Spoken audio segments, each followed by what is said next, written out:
Good morning, good afternoon, or good evening, parents out there in virtual land.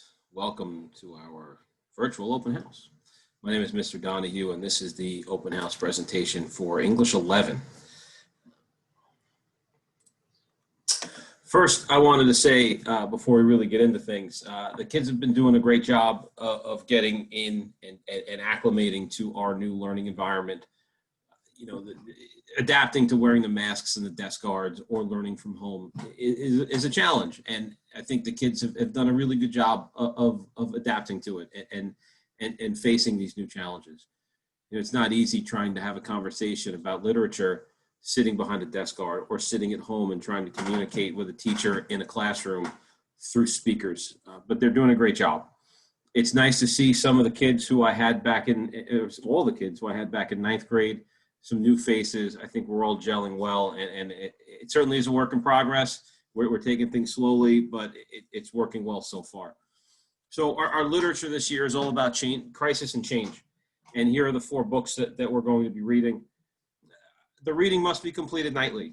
And, you know, one of the things about an English class is that when we are working with literature, you can't have a class if the kids don't read. You know, we can't have a conversation about literature if there's no participation from the students. And I've said to the kids a number of times that a class is not good if I'm sitting there regurgitating the plot, or if I'm sitting there regurgitating things that they could look up online. That shouldn't be what my role is. My role is to shepherd them through a discussion and be part of the discussion, not depositing information into them. You know, we are also going to be exploring poetry, speeches, essays, and other nonfiction texts. And the class works the best when it is a collective conversation. So they have to make sure they are staying on top of their reading. That is absolutely imperative. And they have to make sure they are participating fully in class. That is also imperative. The writing, we employ a workshop model for our writing, because writing is a shared experience. And in order to grow and improve, we have to share that writing. So what we do with the writing is we take the kids' writing and we put it up on the board and we all look at it together. And I tell the kids that if you have any insecurities about sharing your writing, that you're going to have to get over them, because the best way for you to grow and get better as a writer is to have other people look at your writing, and we all collaborate on making each other better. And the thing is, at this point, all of the kids are making pretty much the same mistakes. So in order to get better and to stop making those mistakes, we all work on them together. Every novel we read will have a writing assignment attached. There are small writing assignments throughout the year, many of them tied to the Regents exam, which I will talk about in a little while. I told the kids there is going to be a lot of writing this year. I look at this class as a 2-year program, because the way things that usually go is that I get the kids 2 years in a row. I'll have them this year and I'll have them next year.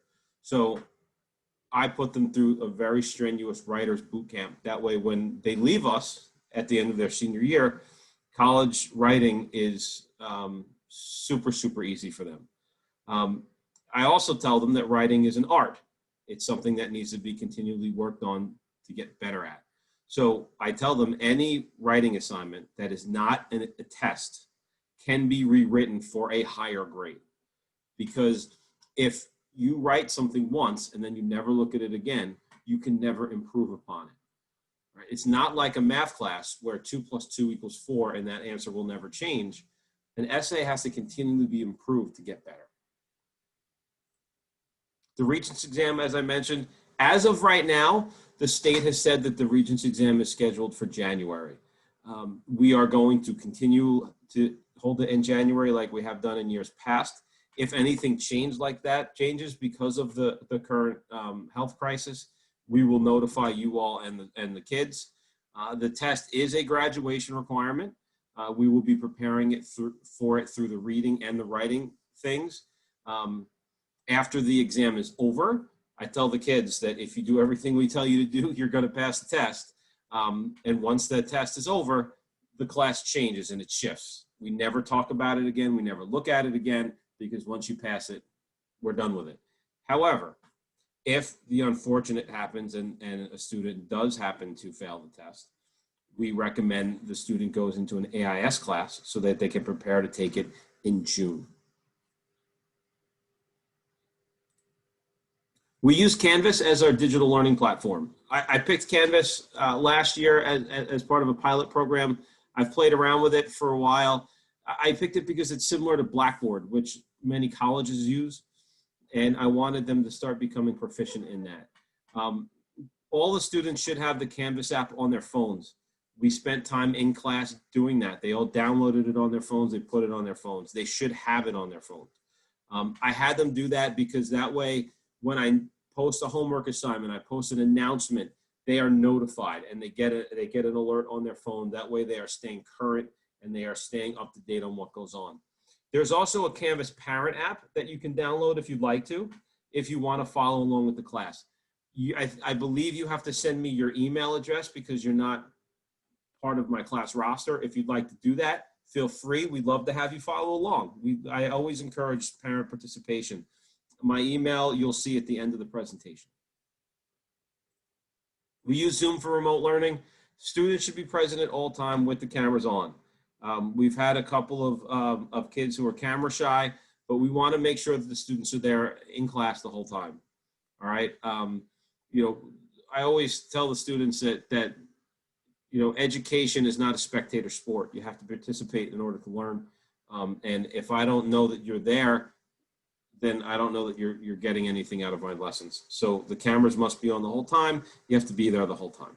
All right. If there's any technical issues with the computers, if there's any technical issues with the cameras, please let me know and we will take care of that as soon as we possibly can. Our submission policy for work, it's expected to be turned in on time. I do allow a 1-day grace period for half credit for homework. Essays are penalized 10 points a day. The reason for that is this. Most of our essays are long-term essays, 2 weeks, 3 weeks, sometimes a month to write an essay if it's a longer piece. Because it's so long and because we do a lot of the writing for that in class, there should be no reason for that essay to be turned in late. However, if anything comes up, I understand what's going on out in the world. I understand that these kids and all of us really lead very complicated lives. However, if anything arises, if anything comes up in a kid's life and they can't get an essay in on time, they should inform me ahead of time that it's not going to be ready. And I will work with them and I will give them some more time to complete it. I'm expecting these kids and all of the students to be independent, mature, and accountable for all of their work. All right, and that's just the time we want to start shifting them to that place. Here's my contact information. If you have any questions or concerns, if you feel like there's anything I need to know about, anything that's going on that's going to impact the students' performance in the classroom or impact them in any way, shape, or form, here's my email. Feel free to reach out. I will email back up until like 8:30 at night. And I tell the kids this too. If they have any questions, feel free to email me.